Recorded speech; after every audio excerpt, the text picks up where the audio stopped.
Et bien entendu, on a lancé la maison commune officiellement en décembre dernier au siège de l'AREM. Et donc, effectivement, on a travaillé toutes et tous ensemble, avec les moyens qui sont les nôtres, bien sûr, pour arriver à proposer 60 idées, 60 propositions sur 10 thématiques. Et c'est effectivement un plaisir de pouvoir les présenter ce soir, même si on va se focaliser sur quelques-unes ce soir et qu'on pourra bien entendu continuer à échanger après sur toutes ces propositions. Merci Oui. Frédéric. Donc, ce que je vous propose, c'est, comme l'a dit Frédéric, on vous a expliqué la démarche. C'est à peu près, en gros, bon, c'est un travail, en tout cas au niveau des progressistes, qu'on fait depuis 1 ou 2 ans. C'est évidemment un travail qu'on fait avec nos adhérents et je pense qu'on peut remercier ce groupe de travail, Frédéric, puisque c'est à peu près 65 personnes qui, pendant 3 semaines, ont travaillé ardemment sur des thématiques. Il a fallu sortir ces propositions et vous le lirez dans le livret qui va être mis en ligne. Évidemment que chaque proposition a été détaillée par une fiche. Et donc, pour aller plus loin, parce qu'il y a sûrement certains items qui peuvent paraître peut-être, pas obscurs, je dirais, mais en tout cas qui demandent à être précisés. Et donc, on a des documents effectivement complémentaires qu'on peut tout à fait, de façon limitée, puisque c'est plutôt un document pour nous de travail et d'explication, diffusé au cas où, par rapport à une fiche qui va être faite. C'est aussi les échanges qu'on a eus avec certaines associations. Parce qu'en fait, on s'est dit, il ne faut pas réinventer les choses. Quand des associations des thématiques proposent des choses intéressantes, il vaut mieux les porter, les encourager. Et donc voilà, c'est aussi une lecture de ce qu'a fait le gouvernement et on parlera évidemment du bilan du quinquennat avec des mesures qui nous paraissent intéressantes à souligner. Voilà, globalement, vous le verrez également dans le document, on a essayé un peu de vous donner un peu avec Frédéric et ce groupe de travail des notes d'intention sur notre vision de la France pour une France progressiste. C'est quoi notre vision? Bon, le progressisme, vous le savez, c'est pour quand même améliorer, on va dire, les réformes sociales dans sa globalité. Donc, les progressistes LGBT+, c'est dans notre ADN. Il y a cette valeur à peu près on aurait pu en faire plus, qu'on a plutôt réfléchi avec Frédéric et toute l'équipe. Évidemment, globalement, c'est pour lutter contre toutes les formes d'exclusion et de discrimination, de sexisme et d'injustice fondées ou supposées sur l'orientation sexuelle, l'identité de genre, l'expression de genre, des personnes à échelle locale, nationale, européenne ou internationale. Ça, c'est le chapeau. Je ne vais pas rentrer dans le détail parce qu'on a après déterminé d'autres valeurs, mais nous, c'était important de donner du sens. Ce n'est pas tout de faire des propositions, c'est quel sens on peut donner à notre action et quelle vision on peut avoir du progressisme, évidemment pour la France, évidemment par rapport aux thématiques de nos associations, on va dire connotées LGBT+. Et quand vous les lirez, c'est quand même les idées globales du progressisme. Et ça, je pense qu'on en est fier parce qu'on ne peut pas, en tout cas, ce qu'on a estimé avec Frédéric, qu'être que sur des propositions de forme, il faut aussi un peu donner du sens. Et même si ce gouvernement, on va y venir tout de suite, a fait pas mal dans ce quinquennat, je le pense sincèrement, avec une visibilité à la fois sur les parlementaires, et Pierre en est tout à fait le témoin, et l'illustration et les ministres. On n'a jamais eu autant, je trouve, des parlementaires et des ministres qui s'assument et qui en parlent de tous les gouvernements qu'on a pu connaître. Il me semble que c'est le gouvernement qui a plus mis nos sujets à l'ordre du jour et je pense qu'on peut en être collectivement fiers et qu'on peut remercier nos ministres et nos parlementaires pour nous avoir à la fois écoutés, etc. Donc, on a donné un peu une intention, voilà, un peu des questions de fond, voilà, sur quel chemin on pourrait aller dans le cadre des élections présidentielles parce qu'on est là aussi pour essayer de vendre nos propositions et aux futurs candidats qu'on attend avec impatience en termes de déclarations qui arrivent, il faudra nous donner un peu le sens de ce qu'on veut faire et pas simplement être dans 60 propositions. Peut-être sur la démarche, mais tu l'as déjà dit un peu, Frédéric. Oui, je l'ai un peu dit en préambule. Donc, effectivement, la démarche, ça a été se retrouver.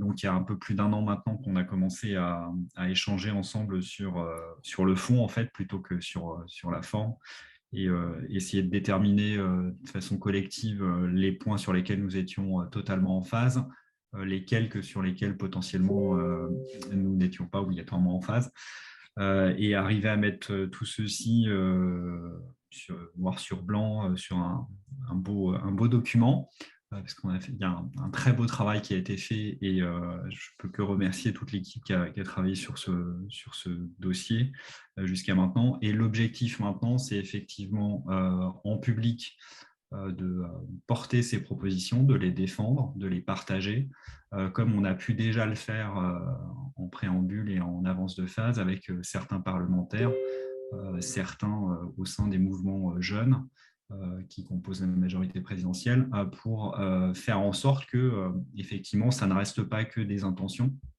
ça ne reste pas qu'un beau document, mais qu'effectivement, au-delà des propositions qui seraient prises pour la campagne présidentielle, en fait, ça, certaines, la majorité d'entre elles, se retrouvent dans le projet législatif qui suivra, puisque c'est quand même aussi l'étape d'après.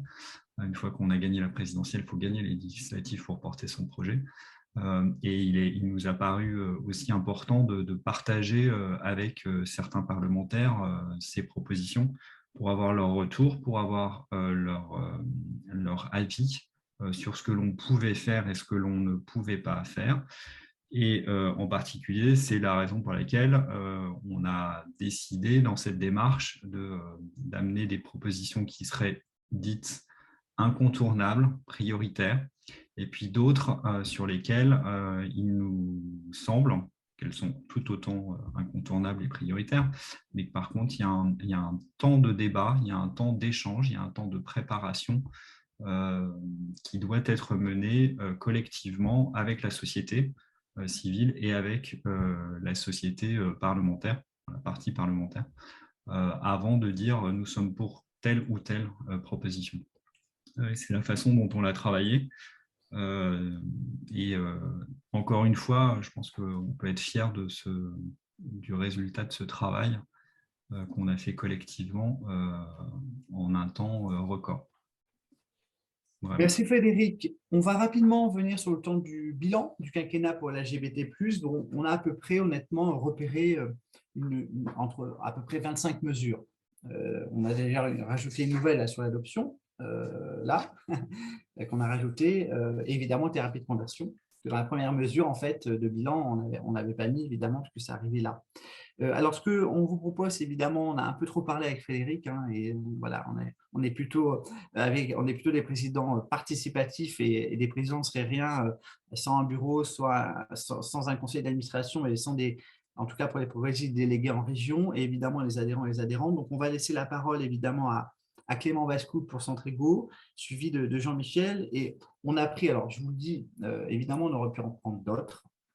Donc voilà, mais on a pris celles-ci qui nous paraissent les plus emblématiques au niveau du bilan du quinquennat. Clément ? Bonsoir tout le monde. Donc moi je vais vous dire deux mots de la procréation médicalement assistée et de l'ouverture du don de sang aux personnes homosexuelles. Donc cette longue aventure pour l'ouverture de la PMA aux couples de femmes a été portée par Centrego et par votre association depuis plusieurs années, en tout cas pour ce qui est de Centrego. Et dans le cadre de la politique du gouvernement, donc la loi de bioéthique et un décret d'application de septembre 2021 sont venus donc ouvrir l'assistance médicale à la procréation aux couples de femmes, qui permet donc à un couple de femmes ou également à une femme seule célibataire d'avoir un enfant. Le deuxième sujet sur lequel je voudrais insister, c'est également l'ouverture aux homosexuels du don du sang, qui va être bientôt autorisé sans période d'abstinence. Donc c'est un décret, un texte qui est très récent, qui est du 13 janvier de mémoire, pour une mise en application le 16 mars, donc dans un petit mois et demi.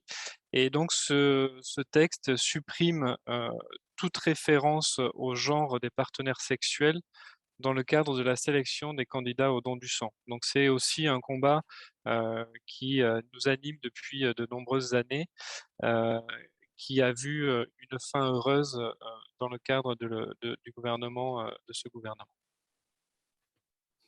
Merci Clément pour ces deux mesures effectivement fortes que tu as soulignées. Jean-Michel ?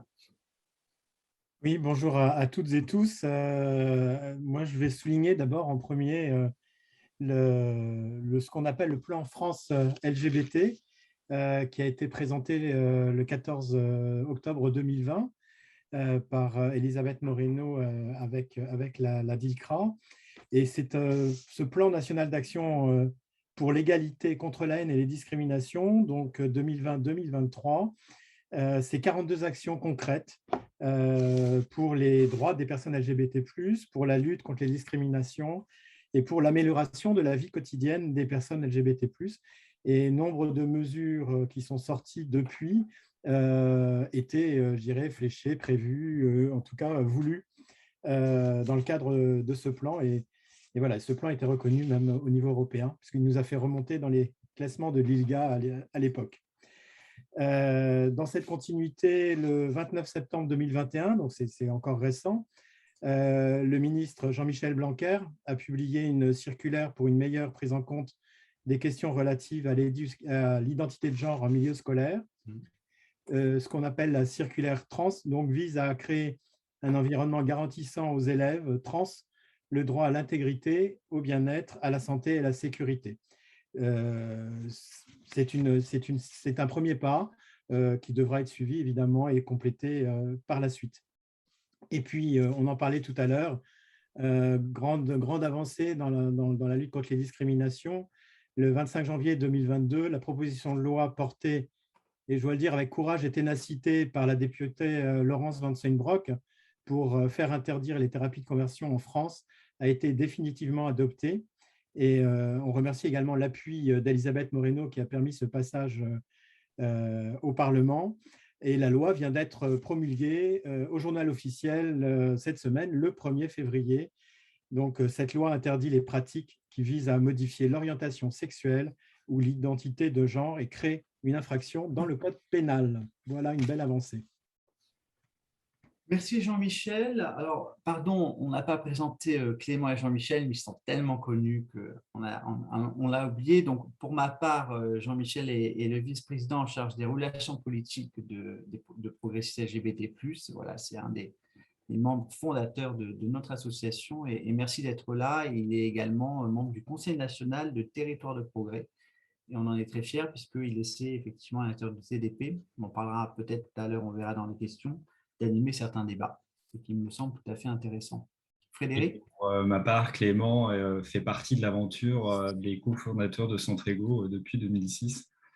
Donc, c'est aussi un des piliers de Centrego. C'est aussi une des raisons pour lesquelles nous sommes là ce soir, parce qu'on est là depuis le début. Et je dois aussi souligner la présence, parce que je sais qu'il est connecté, de Jean-Luc Laglaise, qui est député de Haute-Garonne et qui était là lors du lancement de la Maison Commune et qui est aussi un des piliers de Centrego depuis sa création et avec lequel, en tant que député aujourd'hui, dans cette fonction qui est la sienne, nous travaillons de façon très proche sur l'analyse de l'ensemble des propositions et de ce que l'on peut mettre en avant.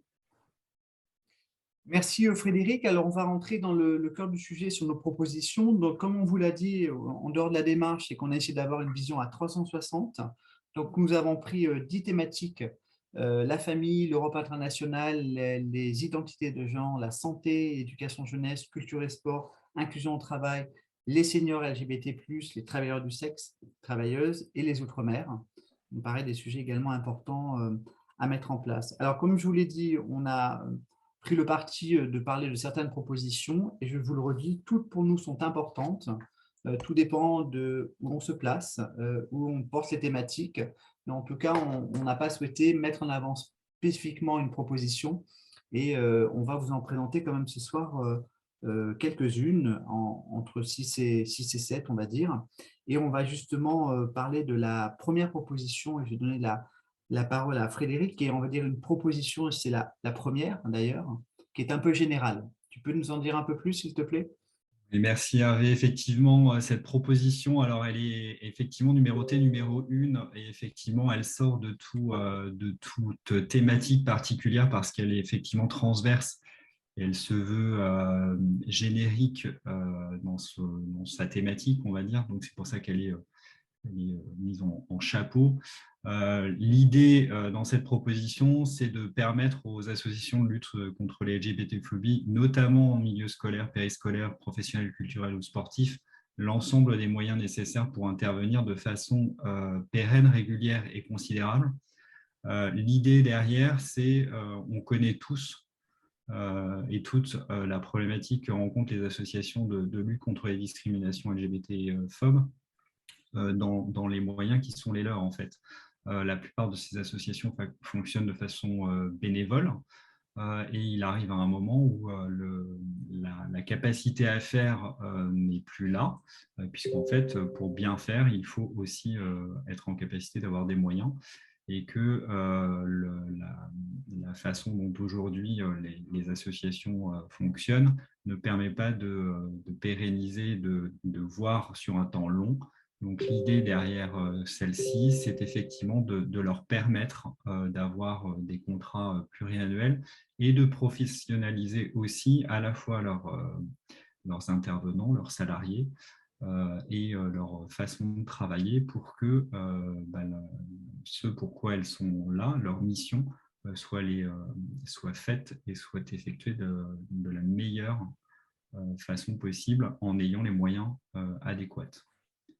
C'est aussi de notre point de vue pour Centrego, pour Progressistes et pour le MODEM dont nous venons pour Centrego, c'est aussi un moyen d'engager sur projet à long terme le milieu associatif, et vous savez qu'on met un accent particulier sur la vie associative et sur la vie société civile au MODEM. Donc c'est aussi une transcription pour la partie LGBT de ce positionnement qu'est le nôtre. Merci Frédéric. Donc c'est quelque chose de global, hein. C'est comme le dit Frédéric, un retour aussi qu'on a eu d'associations globalement pour les soutenir un petit peu plus.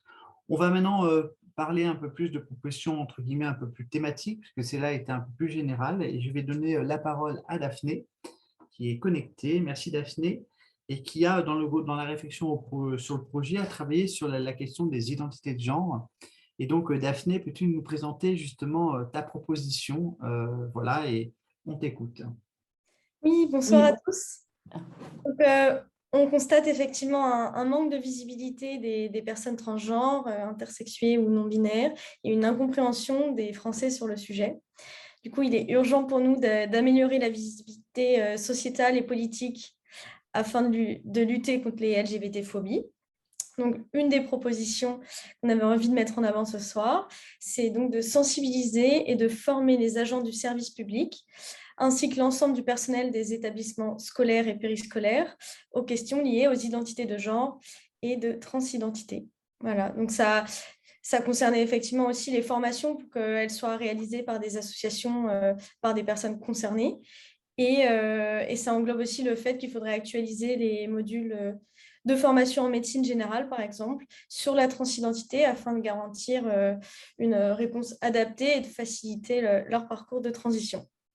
Voilà, donc ça se rejoint quand même avec la première proposition, mais un peu plus spécifique à la thématique de l'identité de genre. Alors, vous le verrez, et on vous a envoyé dans le sujet de discussion ça, nos propositions sont tous en ligne, donc vous pouvez aller les voir sur le site de Progressisme, mais également sur le compte incessamment sous peu de Centrego, sur le compte Facebook.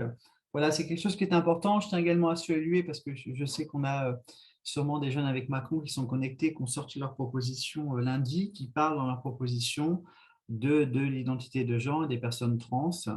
On a entendu par-ci et par-là quelques maladresses sur les formulations, mais je pense que sur le fond, c'est très important que la jeunesse, en tout cas, et j'ai pu moi animer sur Paris des ateliers pour essayer de les aiguiller, d'ailleurs avec Tristan qui est connecté. Et donc, voilà, c'est intéressant, je le souligne, parce qu'il n'y a pas beaucoup de mouvements jeunes, alors peut-être aux jeunes démocrates ou des jeunes avec des jeunes TDP, des jeunes territoires de progrès, mais en tout cas, voilà, c'est toujours pour nous important que cette jeunesse se saisisse de ces sujets-là, et sur l'identité de genre, les jeunes avec Macron l'ont fait. Merci Daphné. On va maintenant passer à Déborah qui va nous parler des Outre-mer. Bonsoir à tous. Donc, je vais vous présenter les deux propositions qu'on a retenues pour nos territoires d'outre-mer. Donc, la première, c'est déployer un officier de liaison LGBT+ à l'échelle de la zone Antilles-Guyane. Et la deuxième, c'est de renforcer les actions de sensibilisation FLAG et DILCRA dans le cadre de séminaires de formation continue des forces de l'ordre installées dans les Outre-mer. Il faut savoir que dans les Outre-mer, effectivement, pour les personnes LGBT+, c'est pas évident effectivement d'assumer son identité. Et comme tout sujet, comme notamment les violences faites aux femmes, on va penser aujourd'hui aux lesbiennes. Et effectivement, c'est un sujet qui doit être pris en compte en fait dans les propositions que la majorité présidentielle va mettre en avant, car ils sont très souvent malheureusement oubliés. Merci Déborah. J'ai pu d'ailleurs échanger avec Stéphanie Adjé, que tout le monde connaît, qui est députée en Île-de-France, qui a une mission avec notamment, et on remercie Raphaël Gérard qui nous a aussi aidé sur ces questions-là, une mission sur les Outre-mer. Et c'est vrai que j'ai appris qu'en fonction des territoires d'Outre-mer, c'est très différent. En Polynésie, l'acceptation est assez différente. À La Réunion, en fait, c'est les populations LGBT+, qui sont les plus en difficulté, qui reviennent d'ailleurs le plus souvent en métropole. Les Antilles, c'est un peu caché. Et donc, c'est intéressant parce que ces territoires-là, il ne faut pas les voir d'un seul bloc. Ils sont très divers par rapport aux mentalités. Et d'ailleurs, je ne savais pas que la Polynésie c'est un territoire avec une autonomie certaine, mais qui n'autorise pas les mariages. Je ne savais pas. Les personnes de même sexe, puisqu'ils n'ont pas autorisé effectivement à le faire. Et donc, c'est vrai qu'ils sont assez ouverts sur l'acceptation en général, mais quand on rentre sur des sujets, on va dire, de droit, c'est un peu plus compliqué. Voilà. Donc, ça, pour nous, c'est un vrai sujet. C'est important de le mettre en avant ce soir. Voilà, avec, à mon avis, aussi un portage d'associations locales un peu particulières à avoir, parce qu'il y a besoin de soutien Donc, merci Déborah sur ce sujet des Outre-mer. On va maintenant passer à la santé. Alors, sur la santé, voilà, vous le verrez, on a plein de propositions et une qui nous a paru intéressante. Donc, j'excuse d'ailleurs Christine qui, au niveau de conseil d'administration, parce qu'elle est infirmière et notamment elle a des remplacements à faire en ce moment, c'est très difficile. Donc, on lui souhaite vraiment bon courage. On le remercie pour ce qu'elle a pu proposer. C'est notre référente de la Drôme, donc on lui passe un coucou. Elle n'a pas pu être là ce soir, donc elle regardera sûrement plus tard. Donc on a souhaité proposer le terme chemsex. Alors peut-être que vis-à-vis des personnes qui nous écoutent, vous êtes à peu près une soixantaine à nous écouter, ça ne vous dit rien, mais dans la population LGBT+, c'est un vrai sujet. C'est un sujet effectivement lié à des drogues de synthèse qui sont de plus en plus compliquées à endiguer et qui sont de plus en plus importantes et qui viennent d'ailleurs maintenant dans la population hétérosexuelle. Et donc, c'est en échangeant avec des associations comme elle, le groupe SOS, où on a remarqué que c'est un sujet qui revenait souvent et qu'il fallait qu'on soit davantage dans la sensibilisation, dans la mise en place d'expérimentations comme ça existe déjà sur Paris.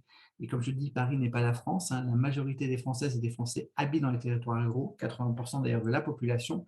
Et donc, on fait souvent de l'expérimentation à Paris, c'est intéressant, mais la population, on va dire, liée à ces problèmes d'agrictologie, elle est sur l'ensemble du territoire.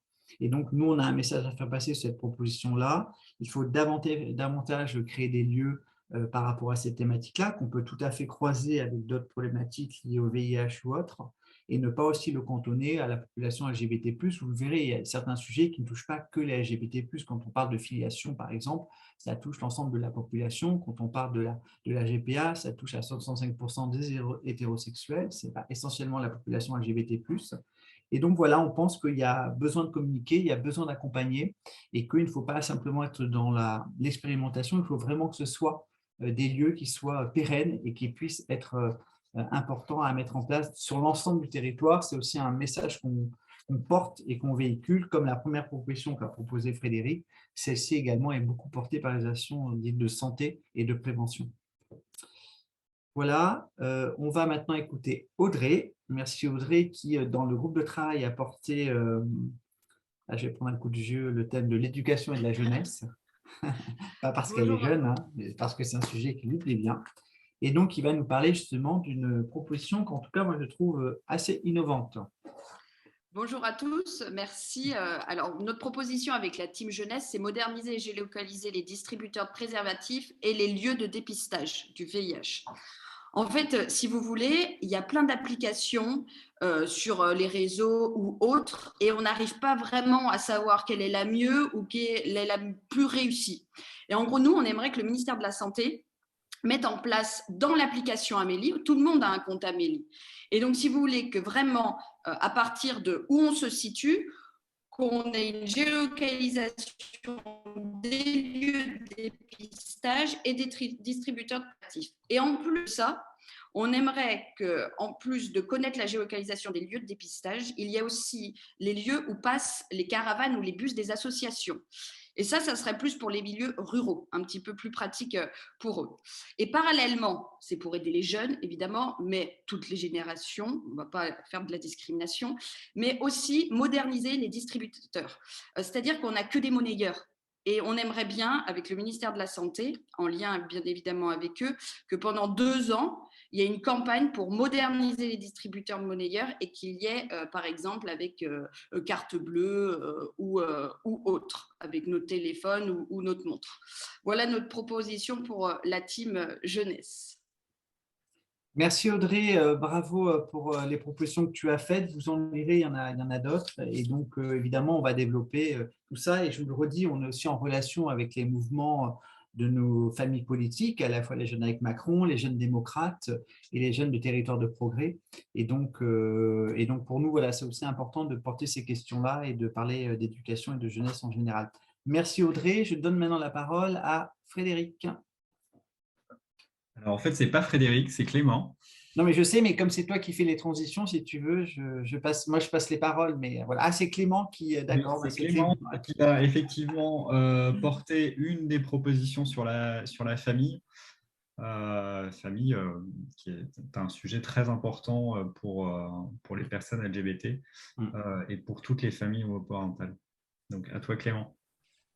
Alors, cette proposition numéro 3, elle vise à autoriser la méthode ROPA. Donc, la méthode ROPA, qu'est-ce que c'est? C'est une méthode de maternité qui s'adresse à des couples de femmes qui souhaitent toutes les deux participer activement à la grossesse.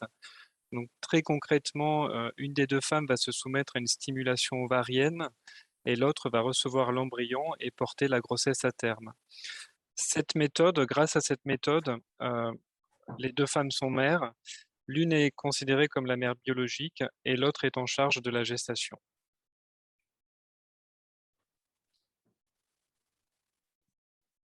Merci. Frédéric, peut-être sur justement la suite au niveau juste, ah oui, avant, pardon, de te donner la parole, sur la GPA. Oui, alors pour le coup, sur la gestation pour autrui, c'est David qui doit prendre la suite, mais je crois que David est en parallèle. Je suis là. Il est là, c'est parfait. Bonsoir à tous. Libéré pour celle-ci. Et c'est effectivement David qui est un des membres du conseil d'administration de Centrego, qui est par ailleurs président du MODEM Finistère, qui va porter celle-ci pour Centrego. Voilà, tout à fait. Donc, depuis Brest, je vais vous annoncer cette proposition 17 qui n'est pas la proposition qui vise à l'ouverture de la GPA, qui est une autre proposition qui veut lancer le débat. Celle-ci, elle vise plus à parler de la question de la famille. Alors, la loi bioéthique a permis d'inscrire un enfant né sous GPA légal dans un pays étranger, de l'inscrire de façon légale auprès du parent biologique, mais le parent d'intention, aujourd'hui, est obligé de faire des démarches administratives assez lourdes pour faire une adoption. Et nous souhaitons que, en tant que parent d'adoption, d'intention, il puisse, tout comme le parent biologique, être considéré comme le parent de l'enfant né sous GPA à l'étranger. Merci David. Juste au sujet de la GPA, moi, en tant que président de Progrès LGBT+, si on me demande, moi, je suis pour la GPA. Hein, je souhaite que dans le programme du président de la République, vous savez, des fois, j'ai un peu des idées un peu folles comme ça, que ce soit inscrit dans le programme du président de la République. Une fois qu'on a dit ça, en fait, on n'avance pas tellement. Vous savez que le président de la République a fait des déclarations sur ce sujet-là. En fait, nous, on est quand même, avec Frédéric et l'ensemble de l'équipe, on essaie un peu aussi d'être stratège et de réfléchir en fait au chemin en fait pour arriver, on va dire, à pouvoir mettre en France ce débat de façon sereine, parce que c'est un sujet qui demande de poser les choses. Et vous le savez, hein, vous êtes, on va dire, un public entre guillemets acquis. C'est un sujet où on entend tout et son contraire et n'importe quoi.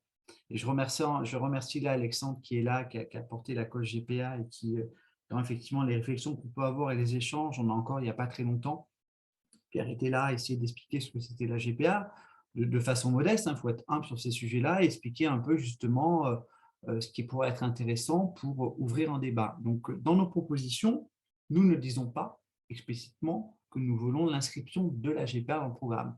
On a 2 propositions en fait différentes liées à des enfants qui sont là. Et vous verrez, la deuxième, elle est effectivement précisée sur l'ouverture d'un débat. Donc voilà, on prend les choses en biais, mais voilà, si on avait senti les choses différemment, je le dis, ça peut être un sujet, en tout cas au niveau de l'élection qui peut, où le président de la République, futur candidat, risque d'être peut-être questionné. C'est aussi notre rôle en tant que mouvement associé à la majorité présidentielle, hein, en tout cas, et c'est un petit clin d'œil en commun au MoDem, de pouvoir aussi accompagner aussi un discours et de ne pas se braquer sur des sujets qui demandent, à mon humble avis, vraiment de se poser, etc. Et après, je redis, si on me demande, oui, en tant que président de Progressistes, par respect, par aussi l'ensemble des adhérentes de notre association, moi, je suis pour l'ouverture de la GPA. Une fois qu'on a dit ça, je vous dis, on a tout dit. Frédéric, peut-être un complément? J'ajouterais effectivement que on a une position semblable depuis de nombreuses années sur l'ouverture de la GPA diététique sur le sol français, la position étant que effectivement la GPA à l'étranger, elle existe et que de façon un peu familière, il est préférable de ne pas faire l'autruche et de se dire que si on souhaite pouvoir l'encadrer, eh bien, on n'a qu'à le faire en fait. On l'autorise et on l'encadre de la façon dont on le souhaite. Et qu'effectivement, ce qui est inscrit dans cette proposition de 17 en est une conséquence ou une origine. C'est que tout enfant né de parents français, quel que soit le mode de conception, est français. Et que par conséquent, tous les enfants nés par GPA à l'étranger, quelle que soit la façon dont la GPA s'est déroulée, sont français. Et que donc, que ce soit le parent d'intention ou le parent biologique, le mode de conception n'a pas à rentrer en ligne de compte. Et donc, effectivement, nous sommes aussi pour l'ouverture d'un débat qui potentiellement pourrait découler sur l'autorisation de la GPA en France, de la même façon que vous, effectivement, et c'est pour ça qu'on l'a écrit de cette façon-là. On estime qu'aujourd'hui, il serait illusoire et inutile de mettre une proposition qui serait l'ouverture de la GPA dans nos propositions, parce qu'on sait qu'elle ne serait pas du tout reprise telle qu'elle. Donc effectivement, on y va peut-être un peu de biais. Ça peut paraître un peu cavalier de notre part, mais on pense qu'on a plus de chances de succès de cette façon-là et de effectivement pouvoir débattre sereinement sur le sujet. Sachant que en tout cas pour le MoDem, les positions ont déjà été exprimées par son président il y a plusieurs années sur le sujet. Il y a Jean-Luc Laglaise qui ouvre la main. Alors, bonjour Jean-Luc, merci d'être là. On a juste 2 dernières propositions. Si tu en es d'accord, on finit 2 propositions et après on te donne la parole si tu es OK. Alors, pardon, c'était juste par rapport à la GPA que oui. je voulais réagir, mais je peux réagir après. Ouais, merci. Écoutez, l'autre proposition, c'est sur l'Europe. Parce que c'est vrai qu'en tout cas, nous, au niveau des progressistes, on a du chemin. Je remercie aussi Bastien et aussi Pierre par rapport à l'action européenne qu'ils ont au niveau de Renew. On est en train de réfléchir à des choses par rapport à Bastien, qui est notre chargé de mission au niveau du bureau des progressistes. Et je sais que Centrigo y réfléchit aussi, puisque le MoDem est quand même très, très porté sur ces questions européennes. On l'adore tous et toutes. Et donc, voilà, on a proposé des propositions, et notamment une qui nous paraît tout à fait intéressante. Qui la présente chez toi, Frédéric? Alors, sur cette proposition de lutte contre les discriminations LGBT+, en Europe et dans le monde, c'est Daphné Rakhmadou qui va vous la présenter. Daphné, avec qui nous travaillons sur les thématiques LGBT depuis un certain temps et avec qui on est dans la même aventure au sein du Conseil national du MONEM depuis un certain nombre d'années. Bonsoir à tous. J'ai tenté de remettre ma caméra. J'espère que ma liaison Oui, sera assez, on te voit parfaitement, Daphné. assez bonne. Oui, donc l'état en fait dans le monde des discriminations reste encore alarmant. On le sait, on a plus de 69 pays qui répriment encore l'homosexualité juridiquement et prévoient des sanctions et des jugements. Et certains, même 5 officiellement et 10 de manière insidieuse, on va dire, condamnent jusqu'à la peine de mort. Et donc, il est effectivement temps, et ça combiné, en fait, je pense, aux 6 mois qui viennent, présidence de l'Europe par la France, je pense qu'il est important de pouvoir soumettre certaines propositions au niveau européen. Le nerf de la guerre, c'est l'argent. Et donc, comme sur d'autres éléments, quand on a des marchés publics, quand on a des fonds, on a des conditionnements. Et donc, ce serait important qu'on puisse conditionner en fait l'accès à ces fonds européens au respect de ces droits, et y compris aussi aux relations commerciales ou commerciales internationales, notamment pour réduire et limiter ou pénaliser en fait tous ces pays, et notamment les pays qui ont encore dans leur législation la peine de mort pour les personnes LGBT. Il y a un deuxième volet aussi dans cette proposition, c'est de s'attacher à renforcer en fait l'octroi de l'asile pour les personnes LGBT et plus et qui sont persécutées du monde, et ne pas les expulser vers ces pays effectivement qui risquent de les pénaliser dans le monde. Merci Daphné. Je pense que, comme on l'a dit, je pense qu'on peut saluer aussi nos députés européens avec Renew, avec aussi Stéphane Séjourné, qui sait qu'il est très attentif, vous savez, sur les questions qui nous concernent, avec évidemment l'appui de Pierre, qui a été élu vice-président on va dire, de l'association parlementaire LGBT européenne. Et donc, pour nous, c'est aussi un point d'appui important. Et donc, on sait que tout ce qui s'est passé sur les free zones en France vient aussi du travail qui a été fait au niveau européen. Et c'est vrai que les déplacements de nos députés ou des ministres dans des pays qu'on dit européens et qui ont des fois des questionnements un peu compliqués sur nos questions, pour nous, à chaque fois, et nous fait du bien, et voir qu'on n'est pas seul. Il ne faut pas qu'on oublie, on est solidaire dans une Europe qui nous paraît importante à garder, à structurer et à rendre davantage solidaires sur nos questions. On finit sur la dernière proposition sur l'inclusion au travail. Et après, on va échanger. Ou pas. Normalement, oui. Qui chez toi, Frédéric, prend ça? Alors, je vais la prendre. Ah, vas-y. Puisque je ne l'avais pas intégré. C'est une option, mais finalement… C'est une option, mais effectivement, on vient de faire le nerf de la guerre de l'argent en Europe et dans le monde pour s'assurer que les personnes LGBT soient pas discriminées. Une des autres problématiques, c'est effectivement, c'est importante de sa vie, c'est son travail, c'est son environnement de travail. Et effectivement, on sait toutes et tous que suivant les entreprises ou les administrations dans lesquelles on peut être, potentiellement, on peut ne pas être dans un environnement inclusif et tolérant. Donc, l'objectif de cette proposition, c'est d'être en capacité de faire un état des lieux qui soit complet, à la fois qualitatif sur le travail d'audition et d'écoute de l'ensemble des représentants des associations LGBT+, du monde du travail, et ou de personnalités qui sont actives sur ce sujet dans le monde du travail. Alors, c'est à la fois les organisations syndicales représentatives du personnel que les organisations patronales, bien entendu, et puis l'ensemble des organisations professionnelles qui couvrent plusieurs entreprises.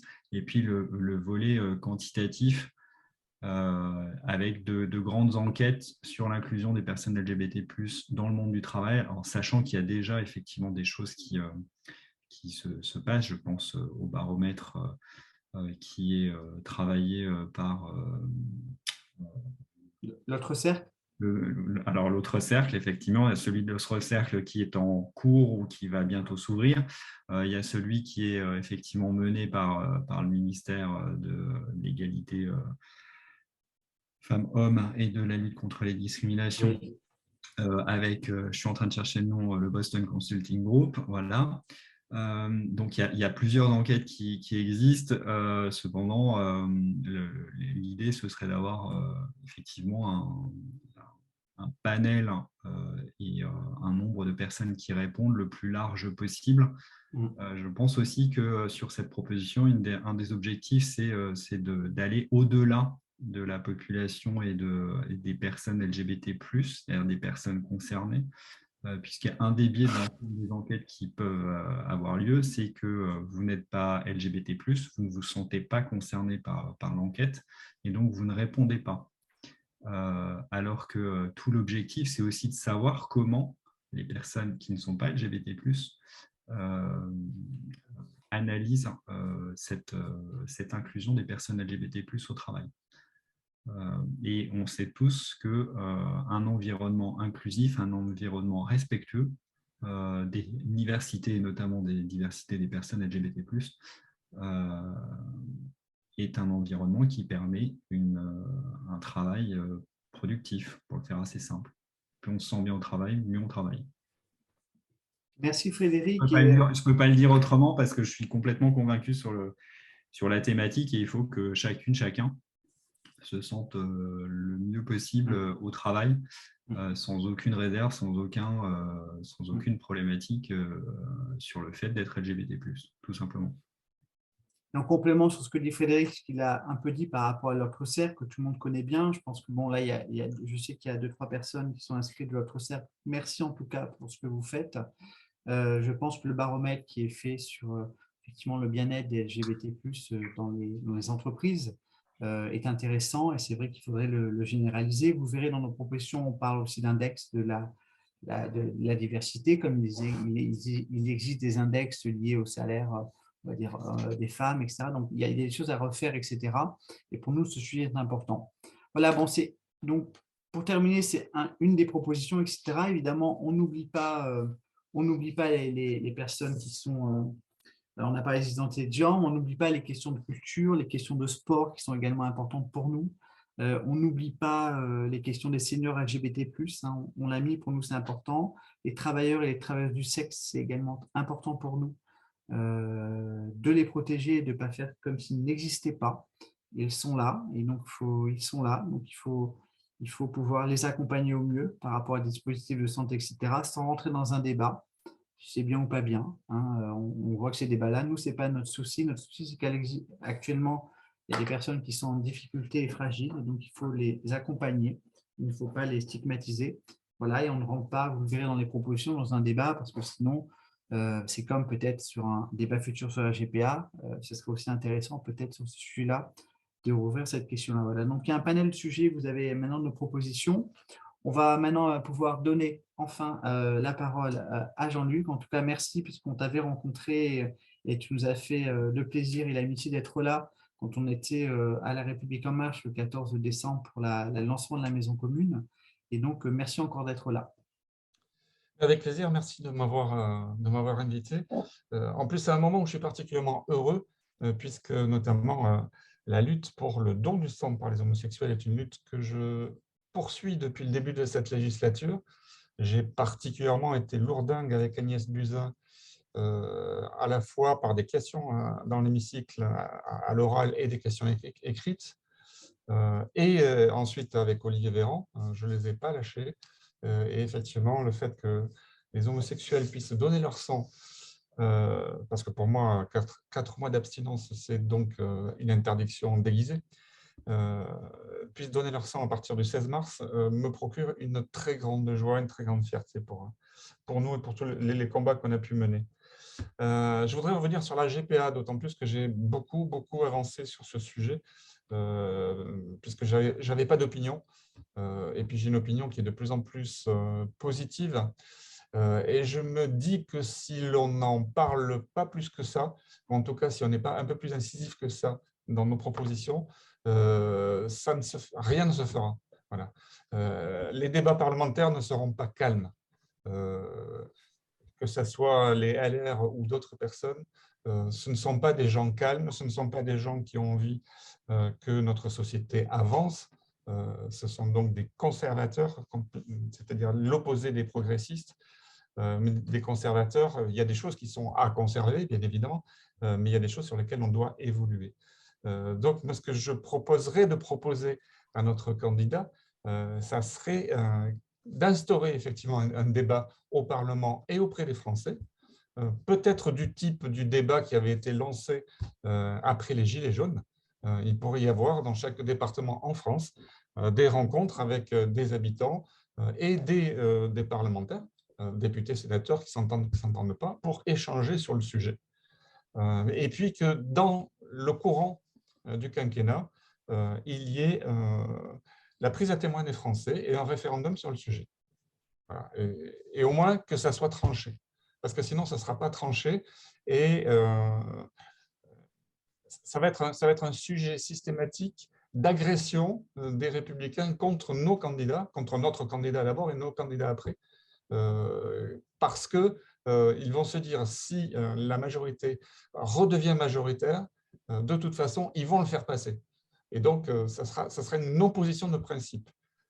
Si l'on dit qu'après un débat et des échanges, ce sont les Français qui décideront, je pense que ça peut passer plus facilement. Et en tout cas, ça peut l'inscrire temporellement dans le cadre de ce quinquennat. Voilà. Vous me direz ce que vous en pensez. En tout cas, moi, je pense qu'il faut être un peu plus incisif que ce qui est écrit dans la proposition, de manière à ce qu'on le traite réellement. Alors, deux peut-être réponses sur le fait d'être incisif. Alors, on a porté dans le cadre de la coalition qu'on animait et que portait Pierre Kalinski, la coalition LGBT+, En Marche. On a apporté une cause, d'ailleurs, Alexandre qui est connecté a été porteur de cause. Ça a été une des top 10 de causes suivies par La République En Marche sur la question de la GPA, avec un travail qui a été fait. Donc, on a travaillé sur ça. Jean-Michel Goustour, qui est au Conseil national de territoire de progrès, a porté une motion avec un texte clair de méthode d'ouverture de débat. Donc, si on nous dit, à l'heure actuelle, on le souhaite, que pendant le quinquennat, il y aurait une ouverture de débat, à la fois sur la forme et le fond, nous, en tout cas, nous sommes prêts. On a tous les éléments, un document assez fourni par ce couvert d'Alexandre, n'hésite pas à prendre la parole, qui est là. Voilà, on a fait de la pédagogie. Mais en fait, on a voulu être pragmatique, Jean-Luc, c'est-à-dire qu'on sait comment ça se passe, etc. On sait que dans le programme présidentiel, il n'y aura pas, moi je l'aurais souhaité, le mot GPA, et qu'on serait un peu comme tu l'as dit, sur le après, on va avoir un chemin, par rapport à un des débats. Le référendum, à l'heure où je ne sais pas si c'est le bon outil, je ne sais pas, je ne dis pas non, mais c'est à cogiter parce que c'est quand même un sujet très clivant, etc. Et juste pour terminer, plus globalement, moi, j'espère en tout cas que la tonalité portée par la majorité présidentielle dont tu fais partie et l'ensemble des composants de la majorité vont aussi avoir, en tout cas sur nos questions, globalement sur les questions sociétales, ne vont pas avoir peur de l'extrémisation zémourienne ou lepéniste, où effectivement 2-3 sujets sont portés et que justement nos sujets, pour moi, sont des sujets de rassemblement, de vivre ensemble. Et on a quand même un électorat quand même macroniste ou même au MoDem ou globalement en majorité, plutôt modéré.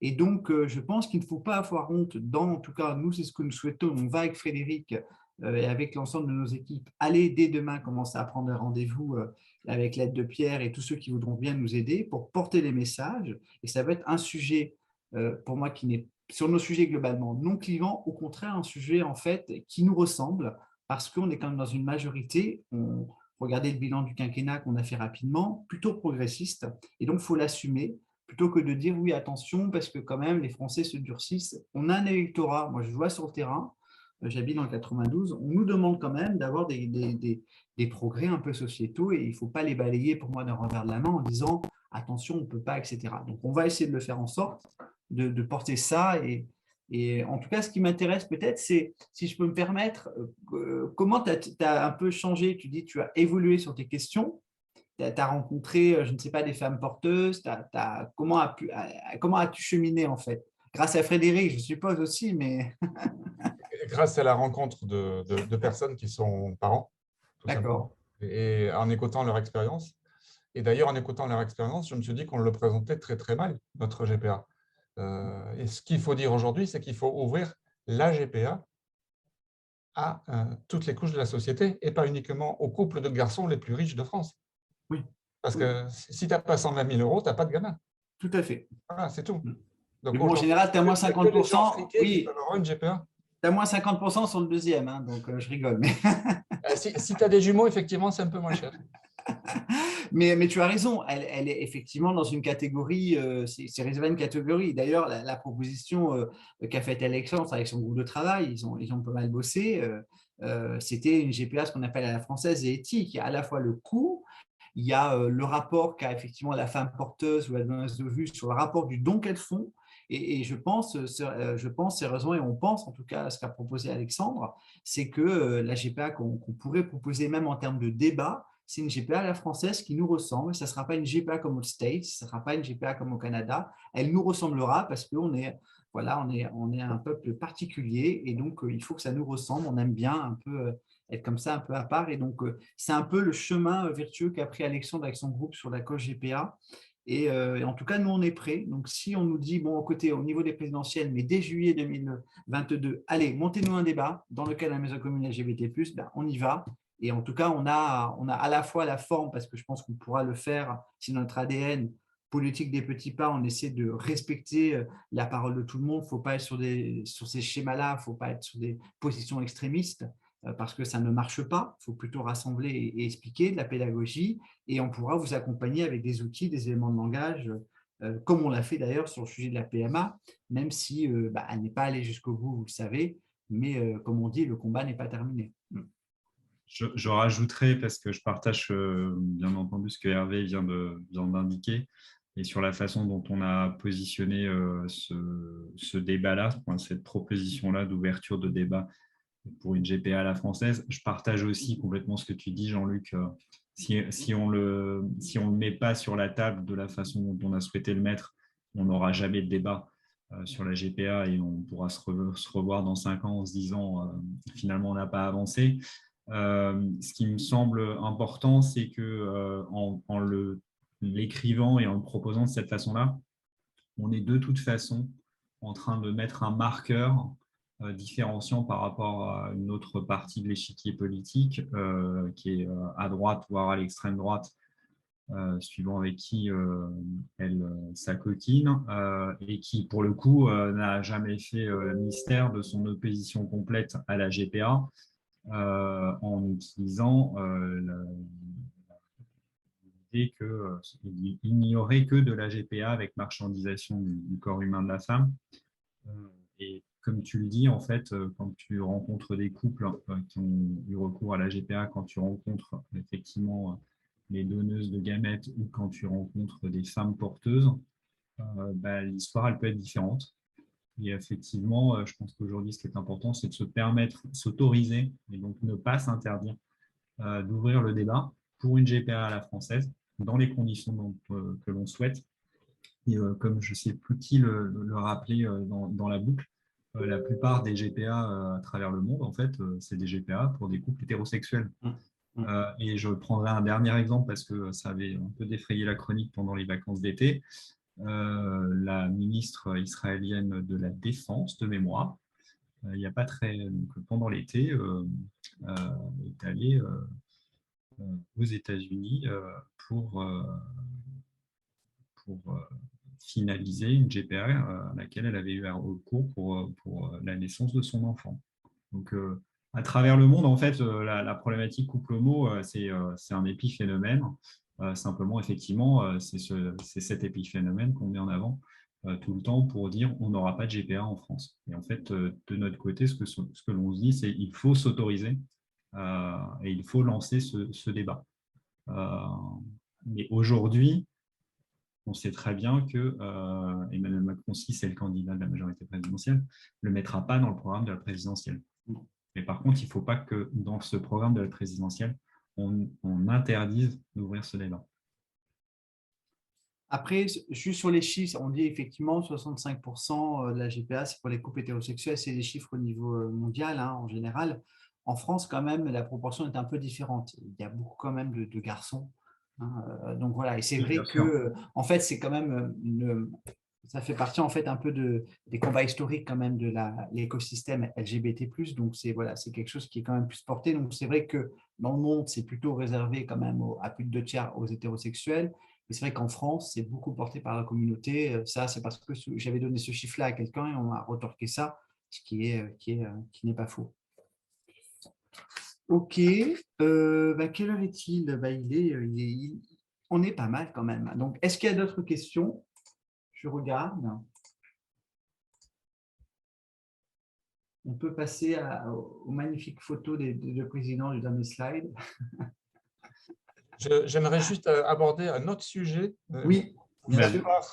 D'une remarque que j'ai eue quand j'étais début décembre à Libreville, au Gabon. J'ai eu une remarque du président de l'Assemblée nationale de Libreville qui me disait oui, l'Europe commence à nous courir sur le haricot à force de nous demander des respects de droits de l'homme et des respects des personnes LGBT pour nous donner des subventions ou autres. Si ça continue comme ça, on va plus travailler avec la Chine qui, elle, ne nous demande rien.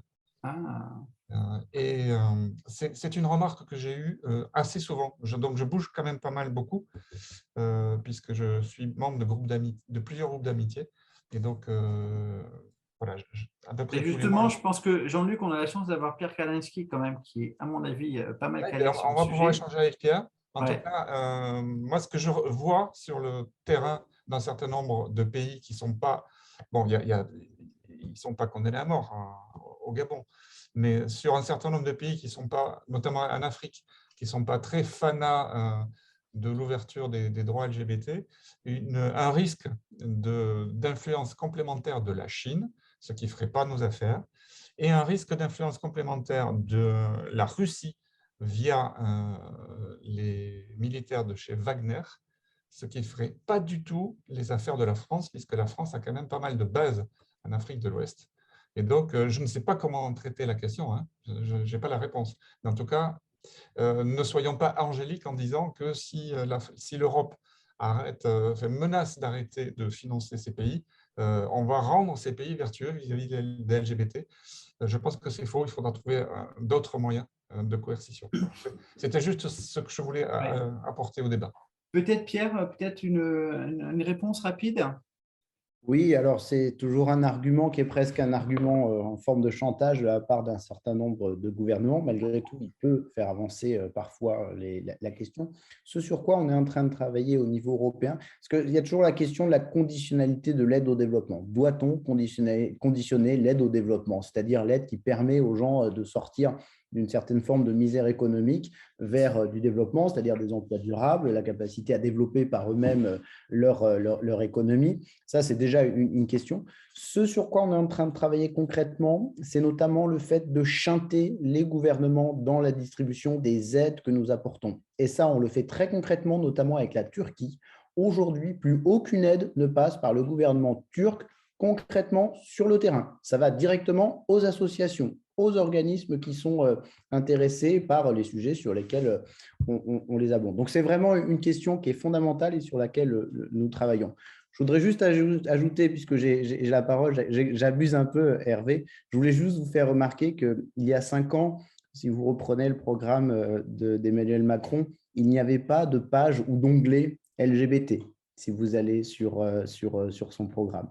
Et quand on voit le bilan que vous avez fait ce soir, je crois qu'on peut collectivement, dans la majorité, être fier de ce qui a été fait, fier de l'engagement du gouvernement, fier de la majorité parlementaire aussi, parce que je trouve qu'il y a eu beaucoup de courage On parlait de l'entêtement de notre ami Laurence Vanceunebrock avec sa proposition de loi. Mais il y a eu beaucoup de courage. Je pense aussi à la PPL adoption qui vient d'être adoptée avec la possibilité pour les couples non mariés d'adopter.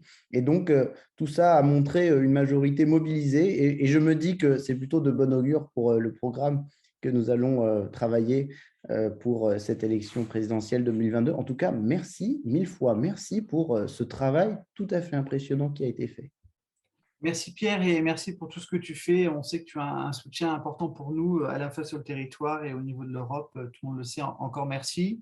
Mon cher Frédéric, je crois que s'il y a des questions, il est temps de conclure, hein, puisque tu sais que dès demain, nous allons défendre nos propositions, qu'on a commencé à le faire. Donc, ça commence maintenant. Hein. Tu es quand même conscient de ça, Frédéric.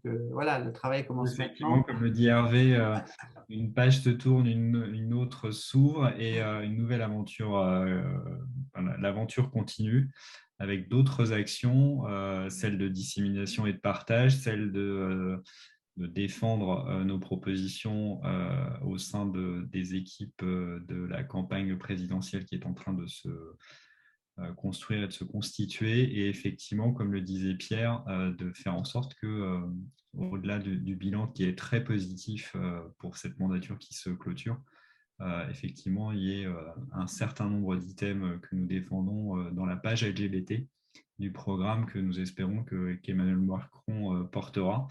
Et on compte sur vous toutes et tous pour faire aussi ce travail de dissémination, de partage, de défense dans tous les territoires. Parce que j'insiste aussi beaucoup sur dans tous les territoires, tout ne se fait pas en centré parisien. Et on est là aussi pour travailler collectivement avec toutes les parties prenantes pour s'assurer qu'effectivement ces propositions soient bien reprises dans la campagne présidentielle et dans le projet législatif qui sera celui qui sera, je l'espère, porté par celles et ceux qui nous ont soutenus, nous ont accompagnés depuis plusieurs années sur ces thématiques-là. Si elles et ils veulent bien se représenter pour un nouveau mandat 2022-2027. Merci, voilà. merci Frédéric. Et j'ajouterais, parce que ça vient d'être mis dans le chat, on aura aussi, je pense, un beau travail à mener sur la Chambre haute, sur le Sénat, avec celles et ceux qui sont sénateurs, sénatrices de la majorité présidentielle, pour aussi s'assurer qu'au prochain renouvellement, on ait une Chambre haute qui soit un peu plus progressiste qu'elle ne l'est aujourd'hui. Merci Frédéric, et également une information, vous le savez peut-être sur l'ensemble des territoires, vous avez été invité à des ateliers de réflexion de la majorité présidentielle qui doivent être mis en place d'ici 15 jours. Je vous invite dans les ateliers de réflexion à aller porter la voix, saisissez-vous de nos propositions pour les faire remonter dans les questionnaires adéquats, parlez de nos propositions, plus on aura de remontées, bon, Pierre les aura directement, il les a, elles vont irriguer les groupes de travail liés au programme, mais c'est important quand même d'avoir un minimum de remontées. Comme on a fait sur la coalition, on était une des coalitions les plus vues, et justement, ça nous a permis d'être encore plus légitime par rapport à cet écosystème qu'il faut convaincre, avec qui il faut faire de la pédagogie. Donc, c'est vraiment quelque chose d'important, et comme l'a dit Frédéric, il faut vraiment vous emparer de ça, parce que même si avec Frédéric, le bureau et toute l'équipe, on va porter ça, c'est chaque adhérent et chaque adhérente qui va aussi porter ça. Donc, allez-y, parlez-en. S'il y a des questions, on est disponible. Les mails sont là. Il ne faut pas hésiter à nous écrire. S'il y a besoin de faire des visios pour expliquer les choses, on le fera. Et donc, voilà, le temps de la campagne va commencer. Donc, on a encore quelques semaines pour pouvoir convaincre. Et après, le programme sera là. Donc, ça veut dire qu'on va être, comme l'a dit Frédéric, dans un autre temps de campagne. Donc, il faudra, avec les propositions retenues, convaincre. On fera sûrement des déçus, mais ça fait partie du jeu. Et après, on va, avec Frédéric et l'équipe, ouvrir un deuxième temps qui sont législatives. Donc là, va être encore plein d'espoir. On va remettre en place des propositions. Sûrement qu'on n'aura encore pas tout, mais là, voilà, on espère avoir un maximum de majorité. Et en fait, ce programme-là, vous l'avez compris, c'est ce qui va nous suivre sur pas mal de temps, parce qu'il y a beaucoup de propositions. Et donc, avant qu'on les épuise, il y aura pas mal d'élections qui vont passer. Et donc, l'objectif, c'est qu'on puisse les les faire passer un maximum. Sûrement, certaines seront améliorées parce que tout est améliorable et perceptible. En tout cas, vraiment, au nom de cette maison commune LGBT+, je pense, de l'ensemble des équipes qui a travaillé, des adhérents et des adhérentes, je pense qu'on vous remercie. Voilà, c'est le début de quelque chose, donc on compte sur vous. Et vous pouvez compter sur nous. Voilà. À bientôt. Merci et très très bonne soirée à toutes et à tous. Et à Bonne très bientôt. soirée. Bonne soirée. Bonne soirée.